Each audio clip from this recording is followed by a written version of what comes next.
So வணக்கம். இந்த வீடியோல அண்ணா யுனிவர்சிட்டியில இருக்கக்கூடிய ஹாஸ்டல் ஃபெசிலிட்டி பத்தி பேசப் போறோம். என்னடா ஆல்ரெடி பேசிட்டானே அப்படின்னு பார்க்குறீங்களா? உண்மதான். அண்ணா யுனிவர்சிட்டி வந்து ஹாஸ்டல்ஸ் அட்மிஷன் எப்படி நடக்கும்? எல்லாமே ஆன்லைன்ல நடக்கும். அந்த ஆன்லைன்ல எப்படி பண்றது? அதுக்கு என்ன லிங்க்கு? அது எல்லாமே ப்ரீவியஸா போன வருஷம் இதில நான் போட்டிருக்கேன். போன ஷார்ட்ஸ்லயே நான் போட்டிருக்கேன். அது கொஞ்சம் பின்னாடி கீழ போய் பார்த்தீங்கன்னா தெரியும். ஓகேவா? நியூ ஹாஸ்டல் அட்மிஷன் ரூல்ஸ்ன்னு சொல்லிட்டு அந்த ஷார்ட்ஸ் கீழயே இருக்கும். நீங்க போய் பார்க்கலாம். அதுலேருந்து எப்படி ஹாஸ்டல் அட்மிஷன் போடலாங்கிற கதையெல்லாம் நான் வந்து நிறையா சொல்லியிருக்கேன். ரூல்ஸ் அண்ட் ரெகுலேஷன் பத்திலாம் பேசிட்டோம். இப்ப நான் என்ன பேச வந்திருக்கேன்னா, அரவிந்த் அப்படிங்கிறவர் வந்துட்டு பிஹெச்டி ஸ்காலர்ஸ்க்கு வந்துட்டு ஹாஸ்டல் அட்மிஷன் இருக்கா? ஏன்னா, because I am physically challenged அப்படின்னு அவர் மென்ஷன் பண்ணியிருக்காரு. பிளஸ் லோ வெர்ஷன் சொல்லிட்டு. First of all I am very very really sorry for that. PhD ஸ்காலர்ஸ்க்கு பொதுவா வந்து அட்மிஷன் தரதில்ல. அது ஏன்னு எனக்கு தெரியல. இதுக்கு முன்னாடி வரைக்கும், அதாவது போன வருஷத்துக்கு முந்தின வருஷம் வரைக்கும், அந்த பெர்சன்ஸ் ஹூ ஆர் ஜாயினட் 2025 25 அந்த காலகட்டத்தில ஜாயின் பண்ணியிருந்தாங்கன்னா, அவங்களுக்கு வரைக்கும் ரூம்ஸ் குடுக்குறாங்க. ரூம் குடுப்பாங்க.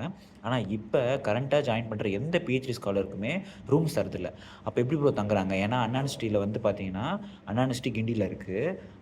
அந்த மெயின் ஏரியாவ சுத்தி ராஜ்பவனு, பக்கத்தில கோட்டூர்புரம் வந்து இங்க 1 1/2 கிலோமீட்டர்ஸ் நடந்து போணும்.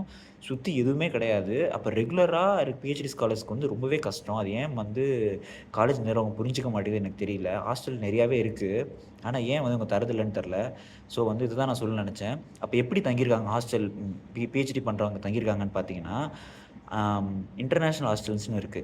அங்க வந்து மந்த்லி ₹7,500 பே பண்ணி தங்கிக்கிட்டு, அங்க சாப்பாடு அதிகம். அதனால என்ன பண்றாங்க, சிஜி அதாவது காலேஜ் ஆஃப் இன்ஜினியரிங் கிண்டி கேம்பஸ்க்கு ஹாஸ்டல் இருக்கு இல்லையா? மெஸ்ஸு. அங்க மன் ஐ மீன் பெர் டேக்கு ₹150 பணம் கட்டி இவங்க வந்து தங்கிட்டு இருக்காங்க. வந்து காலேஜ் நிர்வாகம் வந்து இத முன்னெடுத்து சரி பண்ணணும். ஏன்னா பிஹெச்டி ஸ்காலர்ஸும் அவங்களும் அண்ணா யுனிவர்சிட்டி சேர்ந்தவங்க தான். ரெகுலர் ஸ்காலர்ஸ் தான். வந்து முன்னாடி 35,000 ஏதோ ஸ்காலர் குடுத்துட்டு இருந்தாங்கன்னு நெனைக்கிறேன். இப்போ ஒரு நோட்டிஃபிகேஷன்ல 50,000 வரைக்கும் போயிருக்கு. இந்த மாரி நல்ல நல்ல இனிஷியேட்டிவ்ஸ்லாம் பண்றாங்க. பட் வந்து தங்குறது வந்து கொஞ்சம் பெரிய சிக்கலா இருக்கு. ஸோ இதுதான் நான் இந்த வீடியோ வழியா சொல்லணும்னு நெனச்சேன். அதுவரை உங்களிடமிருந்து விடைபெறுவது உங்கள் நான். பாய் பாய்.